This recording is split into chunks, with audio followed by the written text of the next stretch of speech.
고린도전서 12장 1절로 11절 말씀 같이 보시겠습니다. 형제들아, 신령한 것에 대하여 나는 너희가 알지 못하기를 원하지 아니하노니 너희도 알거니와 너희가 이방인으로 있을 때에 말 못하는 우상에게로 끄는 그대로 끌려갔느니라. 그러므로 내가 너희에게 알리노니 하나님의 영으로 말하는 자는 누구든지 예수를 저주할 자라 하지 아니하고 또 성령으로 아니하고는 누구든지 예수를 주시라 할 수 없느니라. 은사는 여러 가지나 성령은 같고 직분은 여러 가지나 주는 같으며 또 사역은 여러 가지나 모든 것을 모든 사람 가운데서 이루시는 하나님은 같으니 각 사람에게 성령을 나타내심은 유익하게 하려 하심이라. 어떤 사람에게는 성령으로 말미암아 지혜의 말씀을, 어떤 사람에게는 같은 성령을 따라 지식의 말씀을, 다른 사람에게는 같은 성령으로 믿음을, 어떤 사람에게는 한 성령으로 병 고치는 은사를, 어떤 사람에게는 능력 행함을, 어떤 사람에게는 예언함을, 어떤 사람에게는 영들 분별함을, 다른 사람에게는 각종 방언 말함을, 어떤 사람에게는 방언들 통역함을 주시나니 이 모든 일은 같은 한 성령이 행하사 그의 뜻대로 각 사람에게 나누어 주시는 것이니라. 아멘.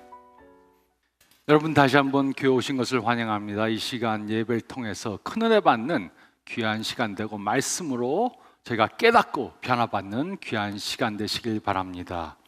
우리는 더 깊은 믿음이라는 메시지 시리즈를 통해 우리의 믿음을 더 성장시키기 위해 해야 하는 4가지 영역들에 대해 생각해 보고 있습니다. 우리는 첫째 주에 성경에 대해 생각해 보았습니다. 성경으로부터 영적 영양분을 받기 위해 성경의 유익과 권위와 목적에 대해 깨달아야 한다는 것에 대해 생각해 보았습니다. 둘째 주에 우리는 영적 호흡인 기도에 대해서 생각해 보았습니다.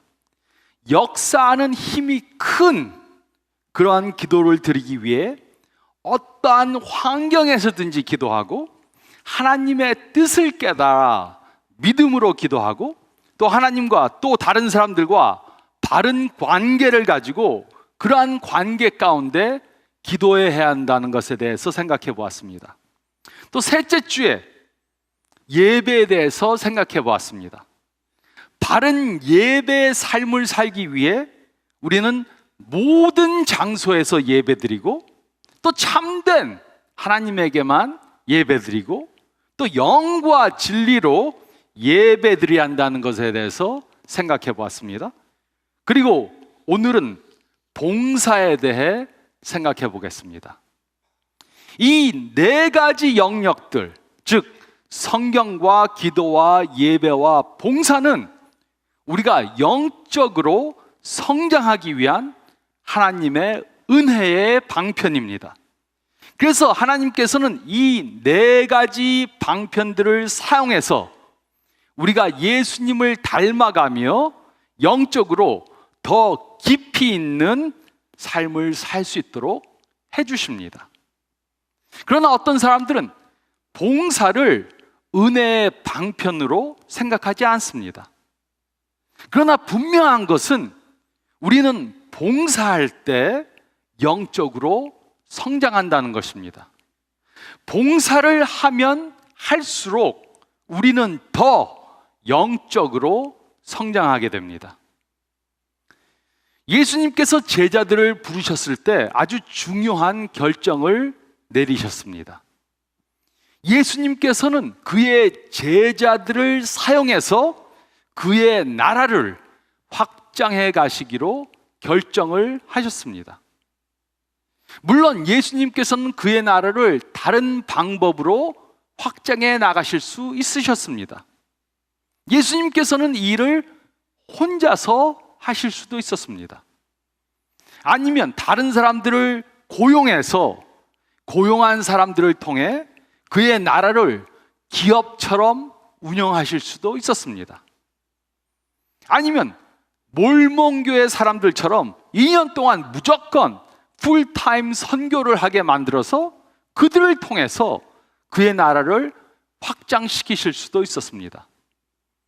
하지만 예수님께서는 이런 방법들을 선택하시지 않으셨습니다. 예수님께서는 그 대신 그의 제자들을 사용해서 그의 나라를 확장해 나가시기로 결정을 하셨습니다.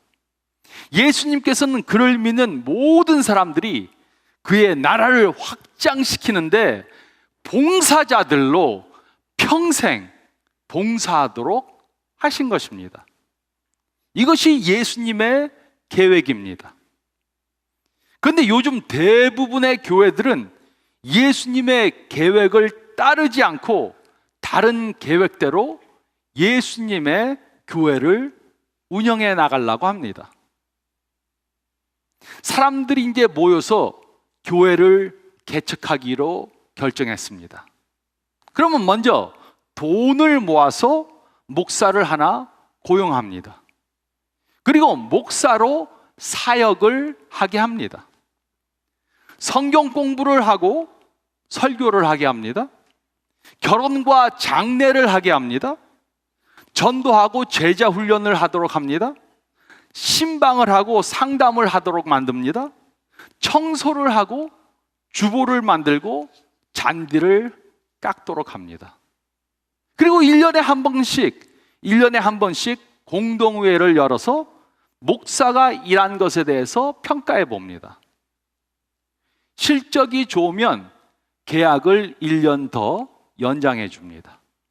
근데 받은 사례비에 비해서 올린 실적이 없으면 2, 3개월 안식년을 줍니다. 그리고 안식년이 끝나면 다시 돌아오지 말고 그동안 다른 교회를 찾아서 떠나라고 강요합니다.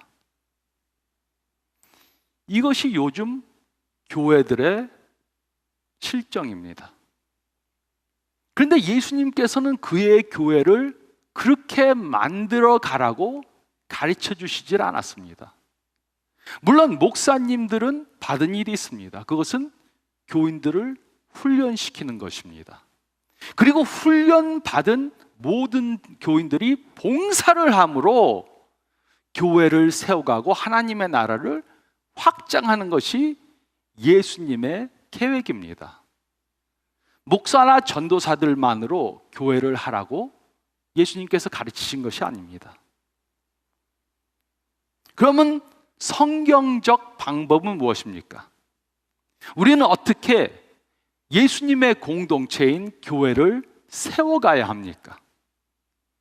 오늘 읽은 고린도전서 12장 말씀을 보면 바울은 우리 모두가 예수님의 몸인 교회를 세우는 봉사자들로 일해라 이렇게 말씀하시면서 그것을 하기 위해 다음에 3가지 것을 해야 한다고 가르쳐 주셨습니다.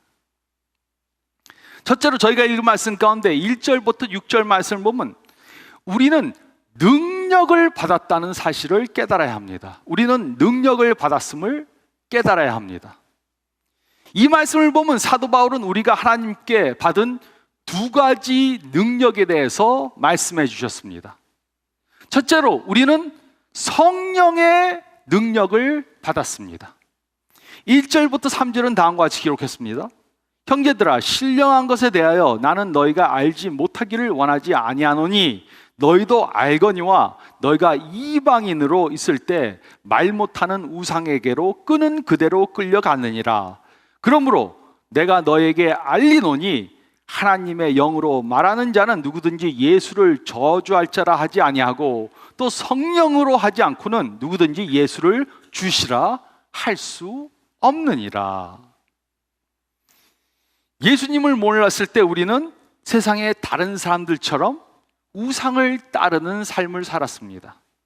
물론 그 우상이 돌이나 금으로 만든 것은 아닐 수 있습니다. 그러나 우리는 하나님 아닌 다른 물질이나 다른 사람을 따르는 삶을 살았습니다. 그러나 하나님께서는 성령님을 통해 우리는 구세주가 필요한 죄인이란 것을 깨닫게 해주셨습니다. 그리고 성령님께서는 예수님께서 우리들의 죄를 위해 십자가에 달려 돌아가셨음을 믿게 해주셨습니다. 그뿐만이 아닙니다. 우리가 예수님을 믿었을 때 성령님께서는 우리 안에 들어오셨습니다. 그리고 예수님을 주라고 고백하는 모든 사람들 안에는 성령님이 거하고 계십니다. 이것이 왜 중요합니까? 구약 시대 때 성령님께서는 택한 사람 얼마에게만 함께 하셨습니다. 그들 중에서만 역사하셨습니다. 성령님께서는 오직 제사장들과 선지자들만을 통해서 역사하셨습니다.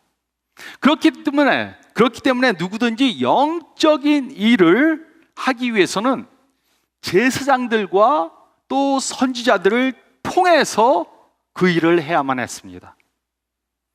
그러나 사도행전 2장 말씀을 보면 오순절 때 성령님이 믿는 자들 모두에게 내리셨습니다. 그리고 오순절 이후 성령님은 예수님을 믿는 모든 사람들 안에 거하고 계십니다. 그래서 성령님은 우리 안에 거하시고 우리를 도우시고 우리에게 능력을 주시는 것입니다. 우리는 성령을 통해 능력을 받은 사람들입니다. 이제 우리는 성령을 받은 자들로 모두가 하나님의 일을 할 수 있는 그러한 특권을 가진 사람들입니다.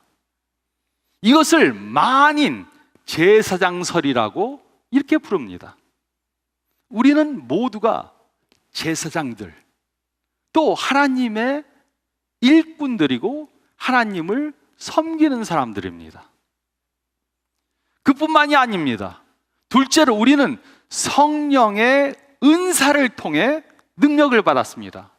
성령을 받아서 능력을 받았고 또 성령이 주시는 그 은사를 받아서 능력을 가지고 있습니다. 성령의 은사가 무엇입니까? 브루스 벅비 교수는 은사를 다음과 같이 정의했습니다. 은사는 모든 믿는 자들에게 하나님의 은혜와 목적을 따라 성령님께서 그리스도의 몸을 세우기 위해 주신 특별한 능력입니다. 즉 성령의 은사는 성령님께서 우리가 사역하도록 사용하게 연장, 도구로 주신 것입니다. 4절부터 6절은 다음과 같이 기록했습니다. 은사는 여러 가지나 성령은 같고 직분은 여러 가지나 주는 같으며 또 역사는 여러 가지나 모든 것을 모든 사람 가운데서 이루시는 하나님은 같으니. 이 말씀을 보면 성령의 은사에는 여러 가지가 있습니다. 그리고 각 사람에게 다른 성령의 은사들이 주어졌습니다. 그렇지만 여러 성령의 은사들에는 공통되는 것이 있습니다. 그것은 바로 성령의 은사는 여러 가지지만 한 성령님이 주셨다는 것입니다. 또 은사에 따라 받은 직분은 다 다르지만 우리는 한 주님을 섬기고 있다는 것입니다.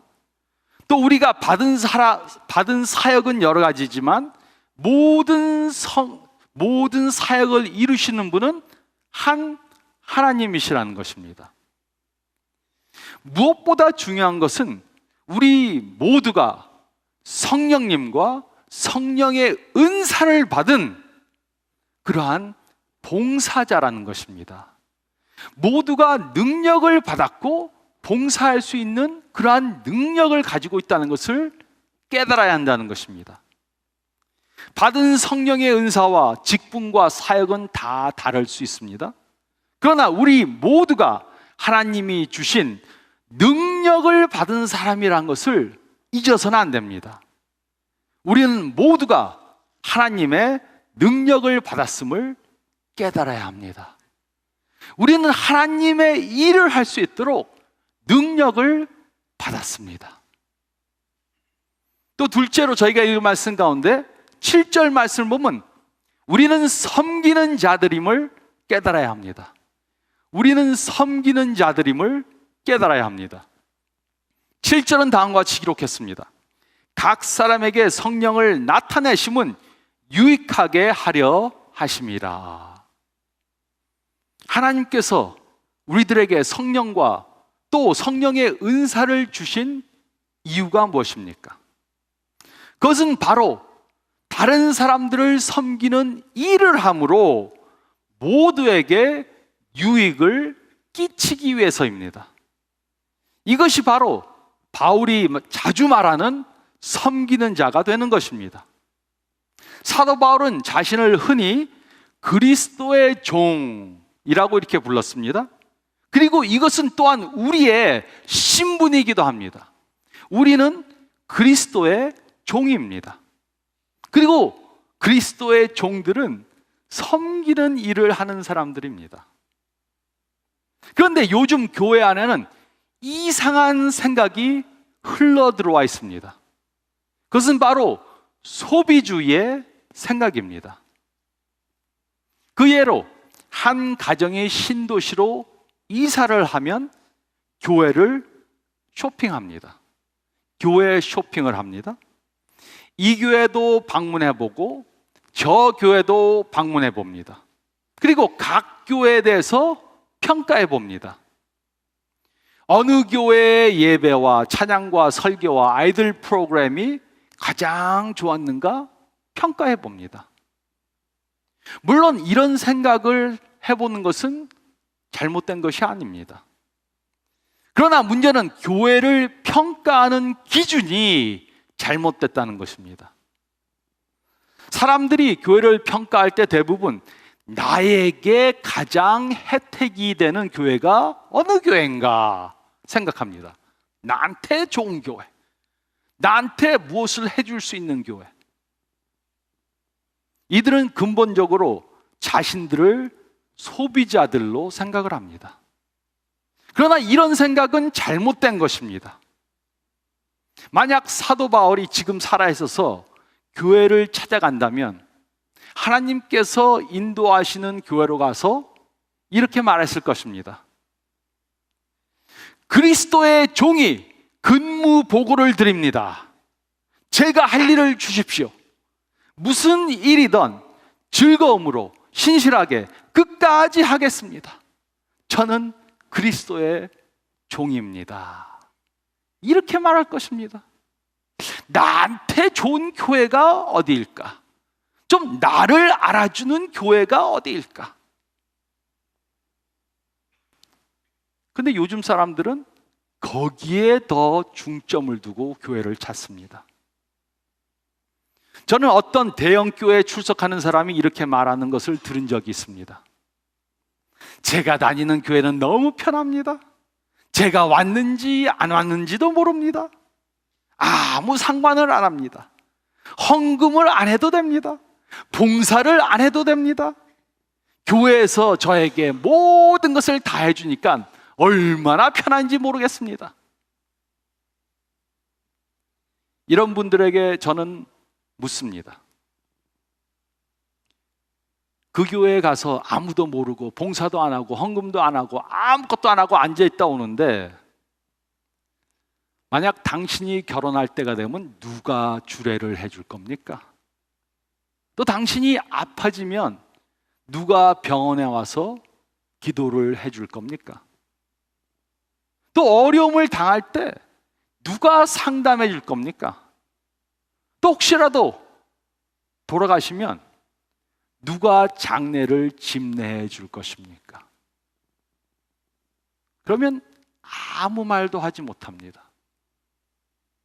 저는 여러 번 이런 분들을 만난 적이 있어요. 그래서 저한테 주례해달라고. 왜냐하면 미국 대형 교회를 가는데 목사님이 자기가 존재하는지도 모르니까는. 또 어떤 분이 전화 왔어요. 자기 친구가 병원에 입원해 있는데 저기 어떤 교회 다니는데 목사님이 있는지 없는지도 모르니까는 와서 좀 기도 좀 해달라고. 또 돌아가셨는데 가족들이 전화가 왔어요. 대형 교회, 큰 미국 교회를 다녔는데 돌아가셨는데 장례해 줄 사람이 없는데 저한테 좀 해달라고. 물론 결혼 주례 받기 위해서, 아플 때 병원에 와서 기도받기 위해서 돌아가시면 장례를 집례해 줄 목사를 찾기 위해서 교회를 나가는 것만은 아닙니다. 그러나 아무 봉사도 안 해도 되니까 그 교회에 나간다고 좋아하는 것은 완전히 잘못된 생각입니다. 대형교회 가도 거기서 봉사해야 됩니다. 아무것도 안 하고 왔다 갔다 왔다 갔다. 예수님을 따르는 사람은 예수님의 종입니다. 종이 섬기지 않는 것은 잘못된 것입니다. 우리는 서로를 섬기라는 명령을 받은 사람들입니다. 교회에서 아무 봉사도 하지 않는 것은 그래도 되는 당연한 일이 절대로 아닙니다. 그러므로 질문을 해보시기 바랍니다. 나는 지금 무엇으로 다른 사람들을 섬기고 있는가? 지금 섬기고 있는 일이 없다면 무슨 일을 내가 할 수 있을까? 우리는 섬기는 자들임을 깨달아야 합니다. 또 세 번째로 저희가 읽은 말씀 가운데 8절부터 11절 말씀을 보면 우리는 받은 은혜대로 봉사해야 합니다. 우리는 받은 은혜대로 봉사해야 합니다. 받은 은사대로 봉사해야 합니다. 8절부터 11절은 다음과 같이 기록했습니다. 어떤 사람에게는 성령으로 말미암아 지혜의 말씀을, 어떤 사람에게는 같은 성령을 따라 지식의 말씀을, 다른 사람에게는 같은 성령으로 믿음을, 어떤 사람에게는 한 성령으로 병 고치는 은사를, 어떤 사람에게는 능력 행함을, 어떤 사람에게는 예언함을, 어떤 사람에게는 영들 분별함을, 다른 사람에게는 각종 방언 말함을, 어떤 사람에게는 방언들 통역함을 주시나니 이 모든 일은 같은 한 성령이 행하사 그의 뜻대로 각 사람에게 나누어 주시는 것이니라. 우리는 받은 은사대로 봉사해야 합니다. 그래서 이곳에서 사도 바울은 여러 은사들을 나열해 놓았습니다. 지혜의 은사, 지식의 은사, 믿음의 은사, 병 고치는 은사, 능력 행함의 은사, 예언의 은사, 영 분별의 은사, 방언의 은사, 방언 통역의 은사들을 기록해 놓았습니다. 그러므로 우리가 할 것은 내가 받은 은사가 무엇인가? 그것을 깨달아서 그 은사를 잘 사용해서 다른 사람들을 섬기는 것입니다. 그리고 한 사람 한 사람이 자신이 받은 은사를 잘 사용할 때 참다운 예수님의 공동체가 만들어져 가는 것입니다. 그런데 미국 여러 교회들의 통계를 보면 교회의 80%의 일들을 20%의 사람들이 한다고 말합니다. 이것이 바로 80, 20의 원리입니다. 교회의 모든 일들 중에 80%의 일들을 20%의 사람들이 감당합니다. 이것은 물론 옳은 현상이 아닙니다. 교회 안에는 소비자들이 많고 봉사자들이 적습니다. 그래서 목회자들과 소수의 봉사자들은 지쳐 있습니다. 교회가 최상의 상태로 성장하지 못합니다. 성령님은 우리 모두에게 성령의 은사를 주셨습니다. 그러므로 우리는 그 받은 은사를 찾아서 그 은사대로 봉사를 해야 하는 것입니다. 가르치는 은사를 받은 사람은 가르치는 일을, 봉사의 은사를 받은 사람은 봉사의 일을, 전도의 은사를 받은 사람은 전도의 일을, 섬기는 은사를 받은 사람은 섬기는 일을 해야 합니다. 다른 사람이 받은 은사와 다른 사람들이 하는 일과 비교하지 않고 자신이 받은 일만 은사대로 하면 되는 것입니다. 이럴 때 예수님의 교회는 세워져 가게 됩니다. 우리는 받은 은사대로 봉사해야 합니다. 어떤 목사님한테 이런 말을 들은 적이 있습니다. 성실히 자기 맡은 일을 해왔다고 생각하는데 목회가 매우 어렵습니다.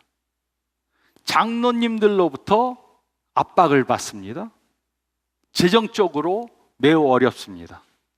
그래서 자신의 처지를 다른 친구 목사한테 말하니까 너는 왜 그땐 그런 교회를 섬기고 있냐? 그만두고 다른 일을 해라. 이렇게 말했다고 합니다. 그래서 저는 그 목사님한테 이렇게 말했습니다. 하나님께 받은 사명에 최선을 다하는 것은 미친 짓이 아닙니다. 사람들이 알아주던 안 알아주던 최선을 다해서 받은 사명을 하는 것은 미친 짓이 아닙니다. 단 하나뿐인 인생을 들여서 하나님이 주신 사명에 최선을 다하는 것은 미친 짓이 아닙니다. 저는 이와 비슷한 말을 우리 교회 봉사자들에게 하고 싶습니다. 매주 어린이 주일학교에서 학생들을 가르치는 선생님들에게 말해주고 있습니다. 여러분이 지금 가르치고 있는 어린 학생들이 언젠가 하나님의 나라를 위해 크게 쓰임받는 사람들이 될 수 있습니다. 매주 최선을 다해 어린아이를 가르치는 것은 미친 짓이 아닙니다. 안내를 하는 분들에게 말해주고 싶습니다. 교회를 방문하는 사람이 저희 교회에 계속해서 올 것인가? 아니면 예수님 없이 평생을 살다가 지옥으로 갈 것인가 하는 것은 여러분이 주는 첫 인상에 의해 결정될 수 있습니다. 매주 일찍 교회에 와서 교회에 오는 분들을 반갑게 맞는 것은 미친 짓이 아닙니다. 찬양을 인도하는 분들에게 말해주고 싶습니다. 여러분의 찬양을 통해 함께 찬양하는 분들의 마음의 문이 열릴 수 있습니다. 매일 일찍 와서 찬양을 준비하고 찬양을 인도하는 것은 미친 짓이 아닙니다. 저는 소그룹에 참여하고 친교를 준비하고 교회 봉사를 하고 보이지 않는 곳에서 봉사를 하는 모든 분들에게 말씀드리고 싶습니다. 여러분은 미친 짓을 하고 있는 게 아닙니다. 우리가 천국에 가서 예수님께서 우리를 착하고 신실된 종이라고 불러주실 것입니다. 근데 교회 안에서 봉사를 안 하고 있는 분들이 있습니다. 제가 그런 분들한테는 여러분들은 미친 짓을 하는 것입니다 이렇게 말하려고 그러다가 교회 안에는 그냥 왔다 갔다 봉사를 안 하시는 분들이 있죠. 그러면 여러분들은 여러분의 봉사를 통해 영적 성장을 경험하지 못하게 될 것입니다. 하나님께 쓰임을 받을 수 없습니다.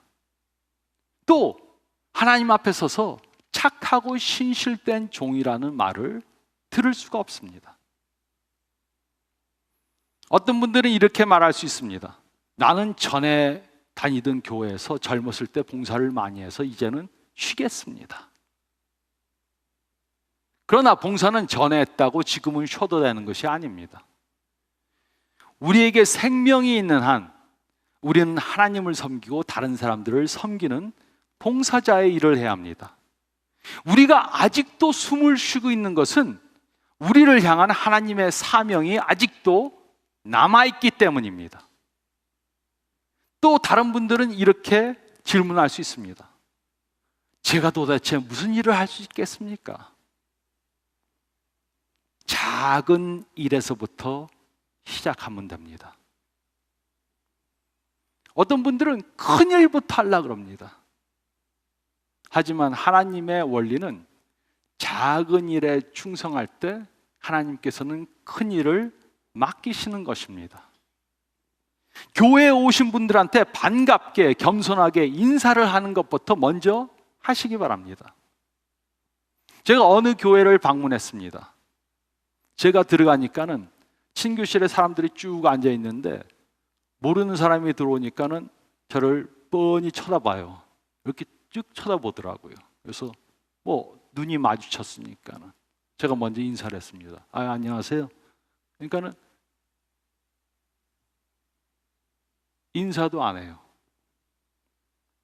제가 설교하러 그 교회 갔으니까 그냥 안 떠나고 있었지, 제가 예수님을 안 믿는 사람이면 그냥 나갔을지도 모르겠습니다. 안녕하세요. 하나님의 축복이 있는 일주일 되세요. 이렇게 인사하는 것부터 시작해야 합니다. 그리고 내 앞에 어떤 일이 있으면은 그것을 남에게 맡기지 말고 그 일을 먼저 해야 합니다. 봉사는 우리의 의무입니다. 예수님께서 우리를 봉사자로 세웠기 때문에 봉사를 하지 않는 것은 하나님이 주신 그 의무에 충성을 다하지 않는 것입니다. 또 봉사는 우리의 특권입니다. 어떤 사람들은 교회에서 조그만 일을 하면서, 교회에서 봉사 열심히 하는 사람들은 절대로 티내지 않습니다. 근데 조그만 일을 하면서 무슨 큰 일, 예수님한테 복받을 큰 일을 해놓은 것처럼 착각하고 있습니다. 봉사는 우리가 받은 특권입니다. 우리 같은 사람들을 하나님께서 쓰시는 것은 하나님의 은혜입니다. 또 봉사는 하나님의 은혜를 경험하는 통로입니다.